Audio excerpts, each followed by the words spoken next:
আসসালামু আলাইকুম রহমতুল্লাহি ওয়া বারাকাতুহু। আমার ভক্তবৃন্দ ভিউয়ার্স সাবস্ক্রাইবাররা কেমন আছেন? আশা করি ভালো আছেন। আলহামদুলিল্লাহ আমিও ভালো আছি। তো কয়েকদিন হলো আমি একটা ভিডিও দিতে পারিনি, তার জন্য আমি দুঃখিত। আজকে একটা ভিডিও আনেছি, এই ভিডিওটা দিয়ে আপনি দুইটা কাজ করতে পারবেন। দেখাই যাচ্ছে, আপনি থাম্বনেলে দেখে বুঝতে পারছেন যে ভিডিওটা কিসের জন্য। আপনারা দেখুন আগে। ভিডিওটা একটু লং হতে পারে বা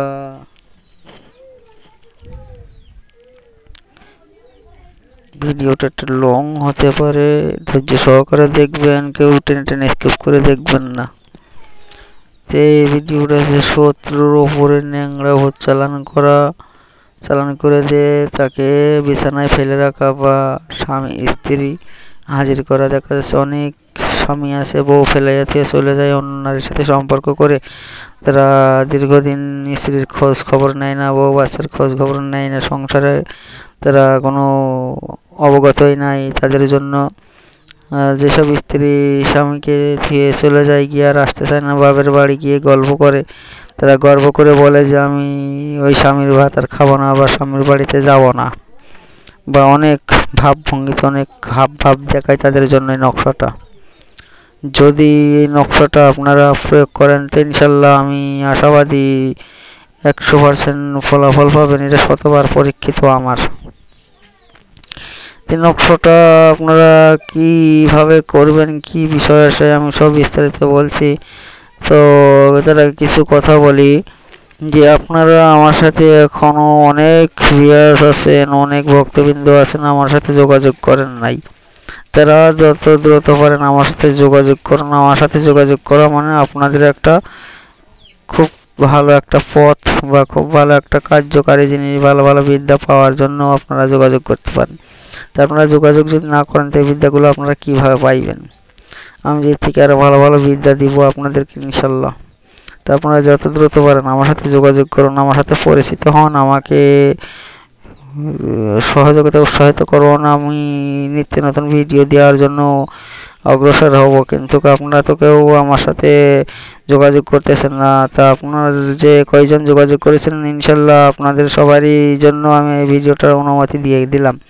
আর যারা আমার সাথে যোগাযোগ করে না এখনও, তাদের জন্য আমার কোনো অনুমতি নাই, তাদের জন্য কোনো ইজাজত অনুমতি নাই, তাদের কোনো কাজও হবে না নকশায়।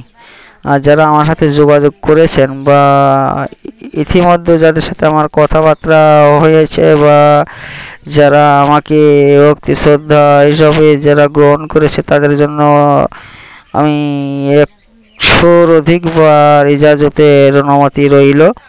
তাদের জন্য তারা কাজ করার সাথে সাথে ইনশাল্লাহ এই নকশার ফল পাবে। এই নকশাটার কার্যক্রিয়া হচ্ছে 24 ঘন্টার ভিতরে। 24 ঘন্টার ভিতরে এই নকশাটায় কাজ করবে। আপনারা ভালোভাবে জেনে শুনে দেখে বুঝে কাজ করবেন, কিন্তু এটা দ্রুত চেষ্টা করবেন যে হাতে লেখার জন্য চেষ্টা করবেন। হাতে লিখলে খুব ভালো ফলাফল পাবেন। এটা যদি হাতে লেখেন তাহলে খুব ভালো ফলাফল ও ভালো রেজাল্ট পাবেন।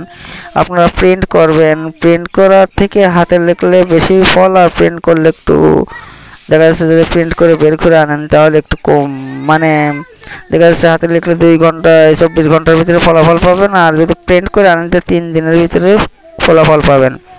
তা আপনারা যে নকশাগুলা প্রিন্ট করেন এইগুলা চেষ্টা করবেন একটু হাতে লেখার জন্য, একটু হাতে লেখার জন্য চেষ্টা করবেন, তাহলে বেশি কার্যকারী হবে। তার কারণ হাতে লেখা জিনিসটা অনেকই ফল প্রযোজ্য হয়, আর প্রিন্ট করা জিনিসই ফল প্রযোজ্য কমই হয়। আপনারা যত দ্রুত পারেন এটা হাতে লেখার চেষ্টা করবেন। যারা না পারেন, একেবারেই না পারেন, তারা এই নকশার প্রতি আপনারা অবগত হবেন কিভাবে। আপনারা হাতে কলম ঘুরাইবেন, ঘুরাইয়া দেখবেন, তবুও চেষ্টা করবেন, একবার না হলে 100 বার চেষ্টা করবেন, কিন্তু হাতে লেখার জন্য চেষ্টা করবেন। যেভাবে আছে হুবহু এইভাবে আপনারা লেখার চেষ্টা করবেন। আপনারা তবু যদি না পারেন, যারা একেবারে অবুঝ, জানে না লিখতে, কিছু পারে না, তাদের জন্য একটাই বিষয়, এই নকশার উপরে আপনারা কলম ঘুরাইবেন। কলম ঘুরাইবেন এই নকশার উপরে যেমন যেমন আছে এইভাবে কলম ঘুরাইলে তাহলে আপনাদের নকশাটা একটা সিদ্ধ সাধন হয়ে যাবে ইনশাল্লাহ। তারপরেও আপনারা চেষ্টা করবেন যে দেখে দেখে লেখার জন্য। আর যদি নাই পারেন তাহলে নকশার উপরে অক্ষরগুলো যেভাবে যেভাবে আছে এর উপর ওইভাবে ওইভাবে কলম ঘুরাইবেন, তবুও আপনার নকশা সিদ্ধ সাধন হবে।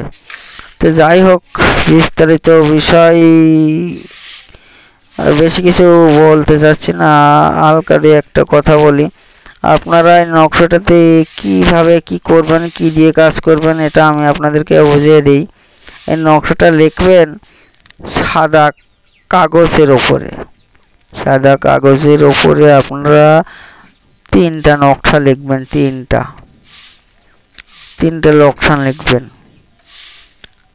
এই 3টে নকশা লিখবেন, যদি স্ত্রী বা স্বামীর জন্য করতে পারেন তাহলে 3টা নকশা লিখবেন। এই 3টা নকশা লিখে একটা সাথে রাখবেন, একটা আপনারা গাছে বাঁধবেন, আর একটা নকশা আপনারা যে কোনো কায়দা কৌশলে আপনারা আগুনের নিচে দাফন করে রাখবেন। আর যদি চুলা না থাকে তাহলে গ্যাসের পাইপ আছে, যে পাইপের সাথে আপনারা জড়াইয়া বেঁধে রাখবেন যাতে নকশাটা গরম হয়। ব্যাস, আপনার স্বামী যেখানেই থাক, পৃথিবীর যে প্রান্তে থাক, চলে আসবে। আপনার স্ত্রী যেখানেই থাক, যে প্রান্তেই থাক, চলে আসবে। আর যদি শত্রু গায়ে ভোট চালান করার জন্য করতে চান তাহলে নকশা লিখবেন একটা। এই নকশাটা লিখবেন কাফনের কাপড়ের ওপরে। আর কাফনের কাপড় যদি না পান তাহলে সাদা কাপড়ে লিখবেন। লিখে আপনারা এই নকশাটি কবরস্থানে দাফন করে দেবেন। তো নকশাটি দেখুন, নিশ্চয় বুঝতে পারছেন এবার নকশাটা কেমন।